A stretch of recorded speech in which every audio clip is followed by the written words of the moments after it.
Hello, Gulfport. Here we are again, March 2nd, 2021, and I'm coming up to address my city council. Stay tuned. I'm putting all of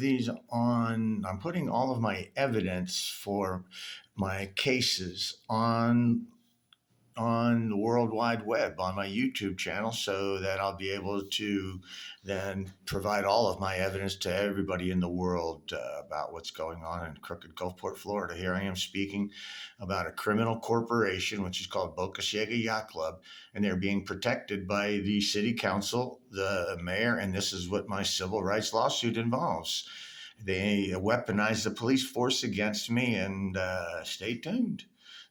Lawsuit Lottery is coming here shortly, explaining more about it and how you can invest in my lawsuit later.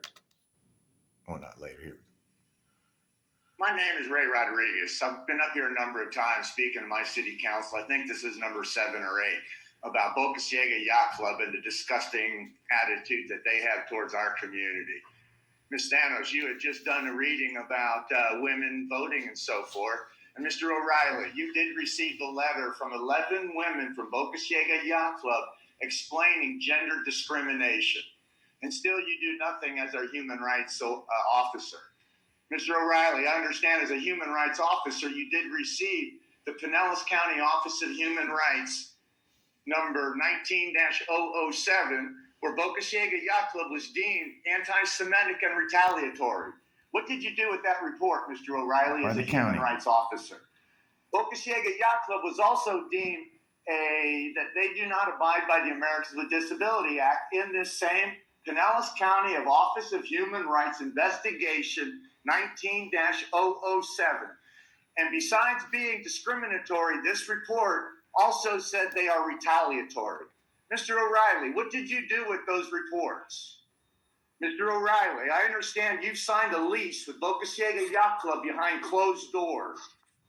Nobody has received any notification. The only lease that we have from this group is that That's they're him paying wiggling $1 around over a here, year. all uncomfortable. When will you provide any documentation to show what this group is actually paying to the city of Gulfport? And Mr. O'Reilly, if you say $2,000 is a fair market value, how much does a house in Gulfport on the water cost to rent? $4,000, $5,000 a month? And these are properties with 100 feet of waterfront property. The rental Boca Ciega Yacht Club has a 6,000 feet of waterfront property that the last lease I've seen is $1 a year. And Ms. DeMuth, I've asked you over and over again for that lease payment by Boca Ciega Yacht Club since their lease has been incepted. And in the last correspondence, you said you cannot get me the lease payments from Boca Ciega Yacht Club. Where does transparency come alive in the city of Gulfport? When are we going to be able to see all the documents about Boca Ciega Yacht Club? I've been doing a little bit of reading, and it's called the Ku Klux Klan Act of 1870. And that was enacted by Congress specifically to keep groups of individuals from attacking the rights and liberties of an individual. Let me say this again. The Ku Klux Klan Act of 1870, and Ms. Brown, I sent you something about that, and so did I, Mr. Henderson. When are we going to see what is actually happening to Boca Ciega Yacht Club and the leases? Thank you, Mr. Rodriguez.